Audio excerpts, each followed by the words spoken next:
منغو حبرات منقستات أمريكان إيرانن زلو وطري يقصل أبزلو اللقوان نسدر بيت دونالد ترامب علامات زقبرة زتفل عليها فيديوهات بإيران زرقح زلو خوينو هقراو دحنت أمريكا دما نهيوات بارون ترامب مالت ودون دونالد ترامب أو حدا غازوت فيديو مع كنا زين إيران تزرقي حكبل غاليسو نهيوات نيشتي ودون بريزيدنت دونالد ترامب زخنا بارون ترامب أو حدا غازوت زمسل فيديو منقست إيران بزقوزات أرن مرخب بوزحان يفنو مهلاويو بيت صحفت هقراو دحنت أمريكا أفليت زلا اتي تكال نزي زغلص إيران منقسقاس بارون تكاتاتولا كم زلان أبل علي سقومت نموسات زحجز السبدما 10 مليون دولار شلمات كم تهبن زغلص فيديو أم معكنا زينا إيران دحر مزرقحيو وهبك قلبي صحفت هقراو دحنت أمريكا نت هيرينغ أبزهابو مجلسي منستري هقراو دحنت أمريكا نت فيديو يفولت أخم زخونن نتوم نسو زحلوهم سواد دما حداقا كسعب زخقل زخونه يخون منقسقاس كم زمرمري قاليتو نسو وسيخو بسرحي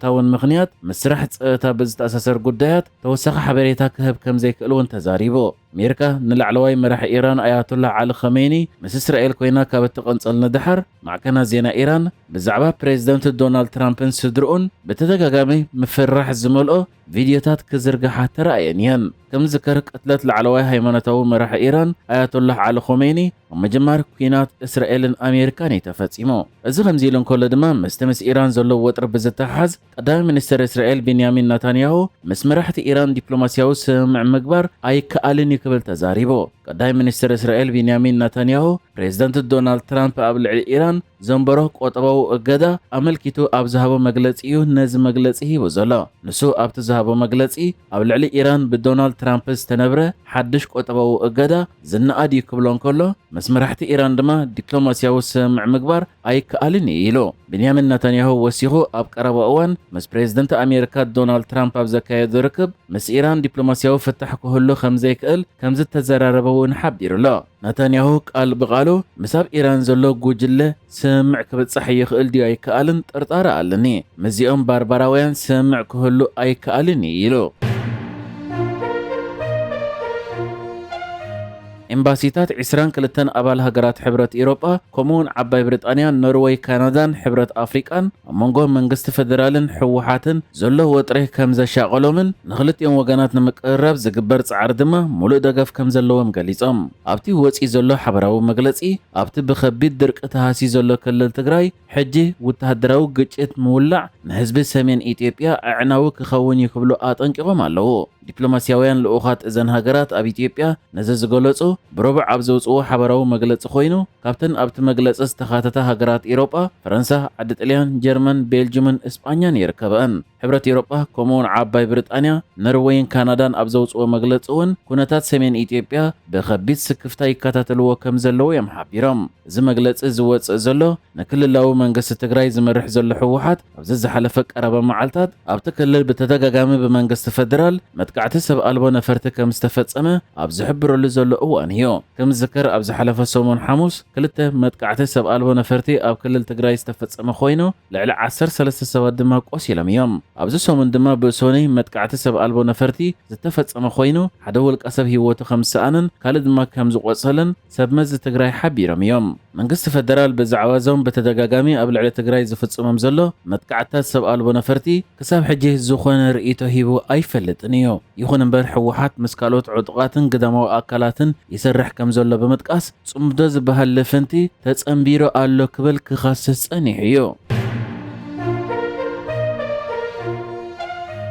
ኣብዚ መጽእ ወርሒ መስከረም ዕለት 30 ሃገራዊት ጋንታ ኤርትራ ኣብ መጻረይ ገጥማት ዋንጫ ኣፍሪቃ ኣንጻር ሃገራዊት ጋንታ ደቡብ ኣፍሪቃ ፀወታኣ ከተካይድ ኮይና እቲ ግጥም ድማ ኣብ ግብፂ ክካየድ ምዃኑ ተገሊጹ። ኤርትራ ብፌደሬሽን ኩዕሶ እግሪ ኣፍሪቃ ወይ ካፍ በቑዕ ተባሂሉ ኩሉ ዘማልአ ስታድዮም ዘይብላ ብምዃና እቲ ኣብ ሜዳኣ እትፃወቶ ግጥም ኣብ ሳልሰይቲ ሃገር ክጽወት ምዃኑ ድሮ ተፈሊጡ ነይሩ እዩ። ሕጂ ድማ ግብፂ ንኤርትራ ኣብ መሬታ ክትፃወት ተቐቢላታ ዘላ ኮይና 30 መስከረም ዝካየድ ግጥም ሃገራዊን ጋንታ ደቡብ ኣፍሪቃን ኤርትራን ድማ ኣብ ግብፂ ክካየድ ምዃኑ በዋበት ኣልኣህራም እትበሃል ግብፃዊት ማዕከን ጸብፂባላ። ከም ዝፍለጥ ሃገራዊት ጋንታ ኤርትራ ኣብዚ እዋን ብናይ ቅድም ሓለቓ ጋንታ ግብፃዊት ጋንታ ዘማልክ ከምኡ ድማ ሃገራዊት ጋንታ ግብጽ ዝነበረ هشام እትምራሕ ዘላ ኮይና ነቲ ኣብ ሳልሰይቲ ሃገር ክትጻወቶ እትግደድ ኣብ ሜዳኣ ክካየድ ዝግብኦ ፀወታ ድማ ኣብ ግብጽ ከተካይድ እያ ከም ዝፍለጥ ሃገራዊት ጋንታ ኤርትራ ኣብዚ ናይ ሎሚ ዓመት መጻረይ ገጥማት ዋንጫ ኣፍሪቃ ኣብ ምድብ 4 ምስ ሃገራውያን ጋንታታት ደቡብ ኣፍሪቃ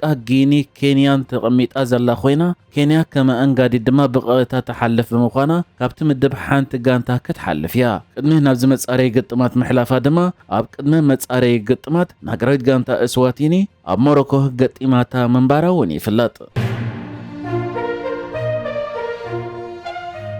ودون بريزيدنت اوغاندان اب زوان دما لعلوي ازاز سراويت اتا هاجر زخونه مهوزي كاينروغابا اب عامته 2031 اب زكايد مرجا بريزيدنت اتا هاجر نخون كوادادر مخانه افليتو اتي هو 52 عامت زخونه ودون بريزيدنت اتا هاجر مهوزي كاينروغابا اب زمص بريزيدنتو مرجا كساتف مخانه علاو غير زلو بمنقدتي تدغاغامي اكات عايز زخونه صحفات زرغحلو ناي اكس حسابو هيو اتي اب زوان ازاز سراويت اوغاندا زلو مهوزي كاينروغابا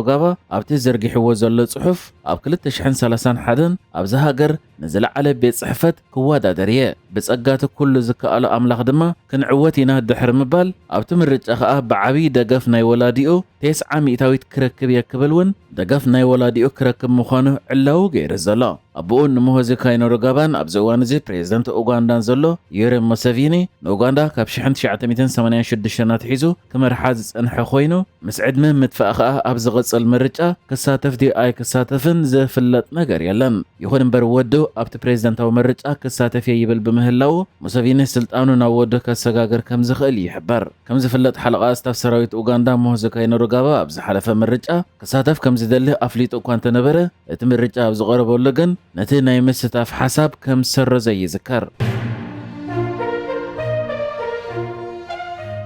ኣብ 2021 ብዕልዋ መንግስቲ ኣብ ሃገረ ጊኒ ስልጣን ፕሬዝደንትነት ዝሓዘ ማማዲ ደምቦያ ሓደ ካብቶም ቀንዲ ዕልዋ መንግስቲ ንኽፍጽም ዝሓገዝዎ ኮሎኔላት ዝርከቦም 170 ዝበጽሑ ወተሃደራት ከዲዕኹም ብምባል ካብ ስልጣኖም ከም ዝኣለዮም ተገሊጹ ማማዲ ደምቦያ ኣብ 2021 ንናይ ሽዑ ፕሬዝደንት ጊኒ ዝነበረ ኣልፋ ኮንደ ብዕልዋ መንግስቲ ካብ ስልጣኑ ድሕሪ ምእላዩ ኣብ ሓጺር እዋን ስልጣኑ ንሲቪላዊ መንግስቲ ከረክብ ከም ዝኾነ ገሊጹ እኳ እንተነበረ ኣብ ዝሓለፈ ዓመት ወርሒ መስከረም ኣብ ዝተኻየደ ምርጫ ብምስታፍ ግን ነቲ ምርጫ ተዓዊትሉ ፕሬዝደንት እቲ ሃገር ክኸውን ይኽኢሉ ሕጂ ድማ ሃንደበታዊ ብዝኾነ መልክዕ ዕልዋ መንግስቲ ከካይድ እንከሎ ካብ ቀንዱ ደገፍቱ ዝነበሩ ኮሎኔል መኬህ ላማህ ዝርከቦም 170 ወተሃደራት ካብ ስልጣኖም ኣልይዎም ዘሎ ኮይኑ ዝርዝር ሓበሬታ ከይተዋሃበ ድማ ብመንግስታዊ መደበር ቴሌቪዥን ናይቲ ሃገር እዩ ወሃቢ ቃል ናይቲ ፕሬዝደንት ጀነራል ኣማራ ካማራ ነዚ ውሳነ ዕላዊ ገይርዎ ዘሎ እቲ ኣዛራቢ ኮይኑ ዘሎ ካብዞም ስልጣኖም ተሓዲጎም ዘለዉ